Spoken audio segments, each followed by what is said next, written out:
Here we go, 1973. This one used to be an FJ45. It's kind of changed. And our mate Brent owns this one. You'll see the big long drive for drought sticker on the side of it. Now Brent is the organizer, the creator of Long Drive for the Drought, a gentleman that through the 40 series has raised hundreds of thousands of dollars for the drought angels, now the farm angels, helping the remote Queensland, or actually remote Australians that are in a little bit of struggle through the harsh times. Well, he's brought the community together, Brent, and this rig is his original Land Cruiser. Now, since then, Brent has really caught the disease and has a fleet of different classic Toyotas, but this is the original one, and it's now got a H engine in it, so it's now really a HJ45 4-speed. And I've been on every long drive with Brent. This car has gone absolutely everywhere, and I mean everywhere. I look on my Google Maps images of my own history and the red dots just litter Queensland, and I think, well, that's all because of Brent and what he's done for the long drive, taking us throughout amazing places of Australia. This year is no different. Coming up, we're going up North Queensland to raise some more money and have a little bit of fun along the way. Let's talk about this vehicle. Even last year, this vehicle, the H engine, and we done big Ks. We did the Long Drive for a Drought, finished at Birdsville, and then from Birdsville we decided to go on and enjoy the Outback. So this one also went down the Birdsville track, went up the Oodnadatta. It went from Oodnadatta to Uluru, and then from Uluru we hit the Fink, and then from the Fink we hit Dalhousie.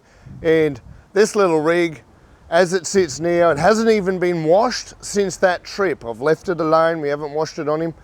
Then it did the Simpson Desert, and it did the Simpson Desert in ease. All these modern cars and fancy Fandangos, this one made light work of it all. I think it was 1,100 sand dunes, or a little over 1,100 sand dunes through the guts of the Simpson Desert. This one did it without a problem. I even struggled myself in the 60 with the trailer, but not this little beauty. And touring with Brent, we've been the H engine 4-speed. I've seen him over, we're in a convoy, I've been behind him, overtook a caravan at around 112. I think its top speed was 114 k's an hour in that 4-speed. So he's pushed the clappers out of this thing and really worked it hard. And that's Mr. Land Cruiser's part of our relationship, is maintaining Brent's fleet, and this one's no different. Also with this one, he does little things. We've gone, Mr. Land Cruiser has beach days, and this one comes on the beach. It's been up DI with us, travelled all up the Sunshine Coast on the beach. Been such a pleasure knowing Brent and travelling 40 series and hanging out as mates. Now let's talk about this car outside. Pretty similar to how he found it. That tray was not on there. When he found it, I think, yeah, alloy tray, he picked it up. And he found this tray, drop side with sides. And then later on, only one long drive, 1 year, he's had the custom made tarp for this. So how's he stuff? Years before that, he just threw everything in the back and she collected dust. Well, that's stopped all that now. Up the front of this vehicle, you've got original bar. We've kept it plain and simple. It's got the genuine fog lights, the genuine number plate holder, all stuff that has been supplied that we have on the shelf by Mr. Land Cruiser. The genuine indicators. This one, isn't it bloody lovely, the Donaldson. Everyone loves the Donaldson. We still get emails today, do you have a second-hand Donaldsons? You can't buy the steel ones new anymore, so, and this has got the real tractor look about it. The maintenance on this visit, we've had to maintain a few bits and bobs. You know, they do these trips and they're old, there's a bit to find. But I'll tell you, on one of the trips, the last trip, just before we got to Birdsville, he did a rear main on this one. And he's even asked, I was going to mention Richard, but Brent asked me himself, he goes, on these long drives, he's got another vehicle that goes, pop the Welsh plug, burning hot engine. Richard just does it on the side of the road within about 40 minutes. This one dropped the rear main. And we rolled in to Windora, and I'll tell you what, the people there are lovely. Maybe not the publican, the people there are lovely. And one of the locals said, I've got a hoist. And Richard's formed the nickname Out and Under because he kept like getting out of his car and under other cars on the long drive. Well, a select few of our clients.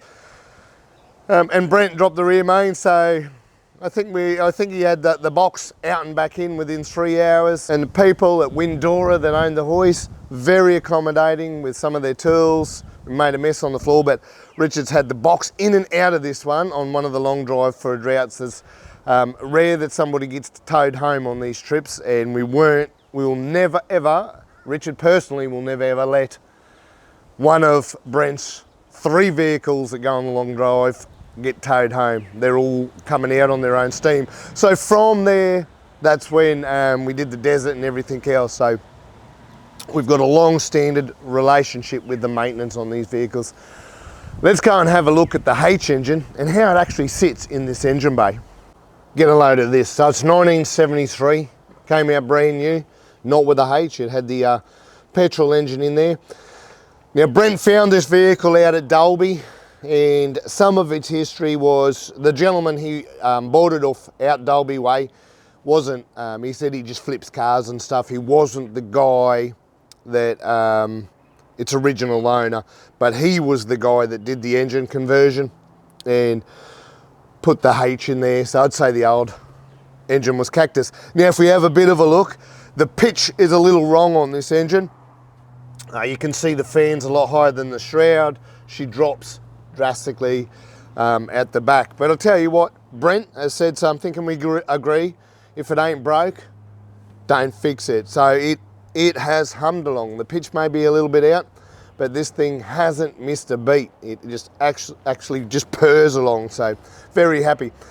Now, this engine drops straight into place. It's the same chassis. If you own a 1962, you can still drop a 12H2, a 2H, a 2F, a H, whatever you want in that chassis. So very easy conversion for this one. Only thing really different about this engine bay, not just its pitch, but there's no airbox in it. We've got the Donaldson. This little setup's a bit how's your mother, but it hasn't broken, it hasn't fallen apart. So we haven't altered that yet. It is running a set of headers, and the only thing this visit, you can see a brand new shiny battery in there. The wire's nice and consolidated. That's pretty much under the hood. It's just a nice little H engine. And they are a nice little engine. I love this thing. It is rough and ready. And as I said, it has not been washed since the desert. And if you look at the floor mat, you can tell it's still got a bit of Simo in there. Also, I just, he's got the itinerary, the little itinerary book. I don't know how he managed reading that one. She's a bit dusty. But yeah, you think he'd know where we were going, but he still needed his little book. But she's pretty dusty. Now, in here, it's just basic, and that's the way he wants it. It's got original hood lining.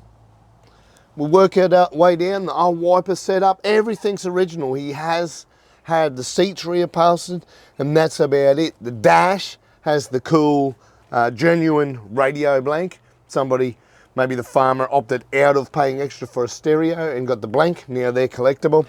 And he's got, he's added a uni den, and he just hooks it here on the door, which is quite cool. There is an aftermarket gauge down, I have no idea what it does, but there's an aftermarket gauge in this car, so that's pretty flash. And looking at the gauge, it's as old as the car. There are a few extra drill holes. It's hard to see through the dust and what have you. But I'll tell you, the condition of this cab too, it looks rough and ready. It's dirty. You'll find a few dents, but it's in absolutely nice condition rust-wise. And this, again, it is a vehicle that's been on the beach, been everywhere, so it's had the salt water spray on it. But he just looks after it, he uses it, and I'm sure if something happens one day, he'll address it. That's the interior. It's just plain. I love the old doors. With the old doors, they're a bit harder to get out. You've got to put your hand down in here to open the door. Just part of its character. What a bloody beauty. Okay, let's have a closer look at the tray. So Mr. Land Cruiser, done a lot to this. Put the dual battery just under the tray here. And then now we've got an Anderson plug and two Siggy sockets up the front. and whoever has installed the tarp. The canopy has run some LEDs in there for night usage. Again, he hasn't cleaned this. If we have a look inside, he's still got his swag, his chair. It's just an absolute dust mess in here. Some things I found, he told me this can of beverage was never opened. It just got flattened on the trip. It's still sealed, spewed out beer everywhere.